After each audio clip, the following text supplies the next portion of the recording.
I'm Micah Roderick, Chief of Staff of Frontline, and I'm here to introduce a new video series called Frontline Features that features many of Frontline staff's hidden talents.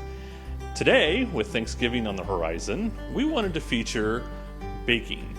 So we will be having Jake Lakin, our graphic designer, and Kim Robinson, our president, share some of their secret recipes for some wonderful pies that we'll hopefully see a little later. All right, here we are. We're about ready to get started. This is Jake, our graphic designer. He's about ready to get this kicked off. We have all the ingredients laid out in front of us. And so, Jake, I'm going to just hand this over to you. Where do you start? Do you crack the egg first? The egg's actually one of the last things we have to do. Completely missed it. So, the first thing we need to do is cut the apples. Luckily, I've already cut up most of the apples. There's 7 cut up cubed apples right in this bowl. And I'm just going to cut up the last one, show you guys how to do it. I just use potato peeler. It's not potato. And these are Granny Smith apples. Last time I made a pie, I used a Red Delicious apple. And if you use a more sweet apple, you're going to use less sugar. This apple is a little more tart, a little more sour, which is why we've got all this sugar right here to sweeten up the pie. Okay. Alright, I think I got all the junk off of there. And then I'm just going to kind of cube this up. All Get right. that last bit off.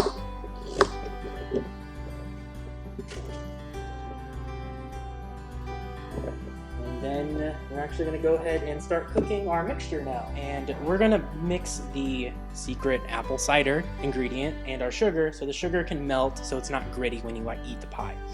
And then we're going to add in the apples, the cinnamon, and the nutmeg all together, and then add a little bit of cornstarch just to solidify it, and then we're going to have our filling. So to start, we're going to do our 1 cup of apple cider. We're going to add in our cinnamon and nutmeg. Perfect.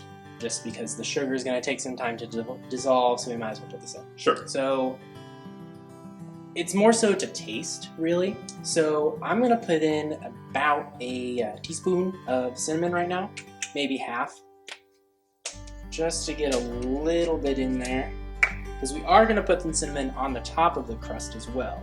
Oh. So I'm going to do about half a teaspoon. All right. We're not doing any cinnamon challenge here. Good. And then the same amount of nutmeg. Bit. There we go. It's all right. It's a cooking show. You can spill a little bit. And then mix it around. Cleanup crew will take care of that. Now this is the key. My key, actually.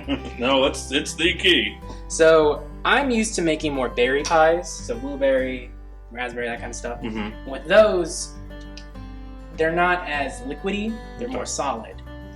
So apples are very liquidy, because there's apple juice and stuff in there. So if we just put the apples in there, it's just going to be a runny, disgusting pie. It's going to be like apple juice in a pie crust. Right. So I'm going to take 2/3 of these apples, mash them up, and then I'm going to put some cornstarch in there. And we're going to add the rest of the apples in there. About 1/3 still in here. This is going to be our chunks. So then we're going to mash all this down with our potato masher. Okay. It's going to have to cook a little bit so I don't have to strain myself too much. Yeah. Use it soft. Yeah, kind of. A little bit. Now, a lot of people who were trying this pie didn't believe me when I said I smashed it. They're like, "You're not supposed to do that." I'm like, "Well, you liked the pie and you didn't believe it when I told you." So get to it. So I'm not gonna make my own crust because it's very hard and it's easier just to buy the Jiffy pie crust mix. I'm selling out, but it's exactly the same. It's just there's flour and sugars in here. It's easier just to get the premix. Sure. It's crumbly. All right. And you're supposed to add about 4 to 5 tablespoons of water. I've already measured it out into my nice little cup. It has to be cold. Can't do hot. It's gotta be cold. Gotta be cold. So I am going to slowly add this in while I mix, just so I don't over water it. Sure. The biggest thing is, don't get afraid of putting your hands in there. I've washed my hands. The biggest thing you need to do is wash your hands before you do this. Yeah. Just clump it together You're gonna have to do this later.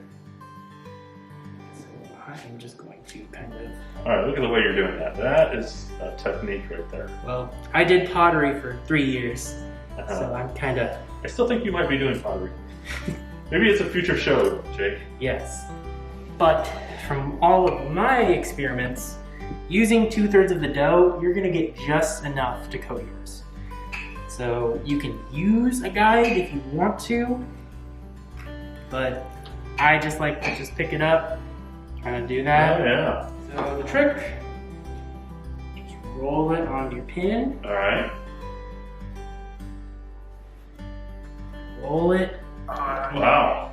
There's a technique. Where'd you learn that? Common sense. Common sense.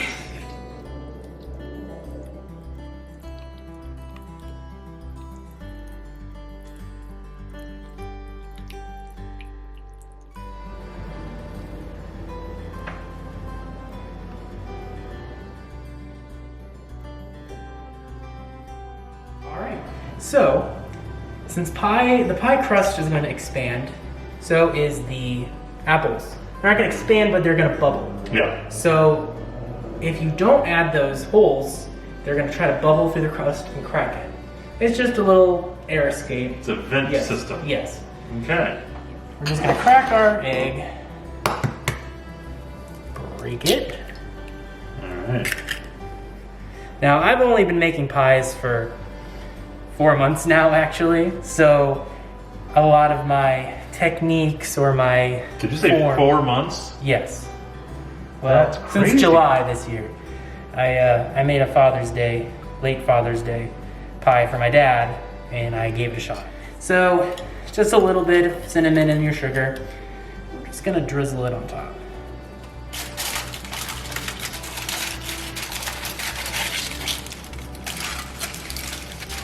Barely need it.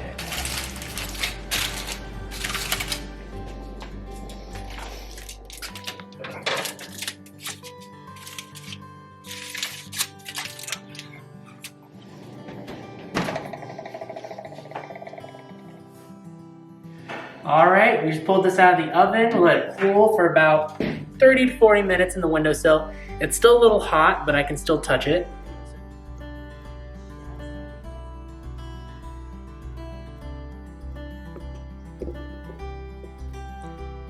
Yep, it's way better with the Granny Smith apples than Red Delicious.